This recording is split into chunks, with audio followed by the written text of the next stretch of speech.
একজন সত্যিকার ভালো নারীর জীবনে সবচেয়ে দামি সম্পদের নাম হচ্ছে টাকার চাইতে বেশি, গাড়ির চাইতে বেশি, বাড়ির চাইতে বেশি, গয়নার চাইতে বেশি, সেটার নাম হচ্ছে ইজ্জত। একজন মেয়ে সব দিয়ে দিতে পারে, ইজ্জত দিতে পারে না।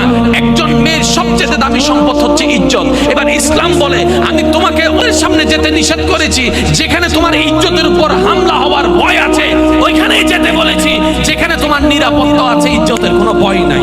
সুবহানাল্লাহ। একজন সত্যিকার ভালো বউ তার জীবনে সবচেয়ে বড় নিয়ামত মনে করে দুনিয়ার তার স্বামীকে। কারণ সবাই তার সাথে বেঈমানি করবে, আমার স্বামী কখনো আমার সাথে বেঈমানি করবে না। সবাই আমার হাত ছেড়ে দিবে, আমার স্বামী কখনো আমার হাত ছাড়বে না।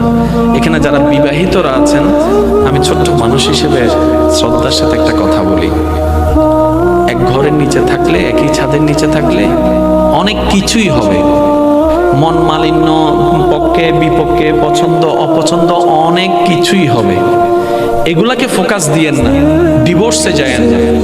কারণ ডিভোর্স করে যেখানে যাবেন সেখানে যে মহাসুখ পাবেন এরকম কোনো গ্যারান্টি নাই। যেখানে আছেন থাকুন, আল্লাহর রহমতের আশা করুন। স্বামীর কাজ হচ্ছে স্ত্রীদেরকে মায়া প্রদর্শন করা, মহাব্বত প্রদর্শন করা, কেয়ারিং প্রদর্শন করা। আর স্ত্রীদের কাজ হচ্ছে স্বামীদেরকে ভক্তি করা, শ্রদ্ধা করা, সম্মান করা। দুইজনের পক্ষ থেকে যখন এই ইসলামের নিয়ম দুইটা চলে আসবে, অশান্তির সংসার অশান্তির হয়ে যাবে। সুবহানাল্লাহ।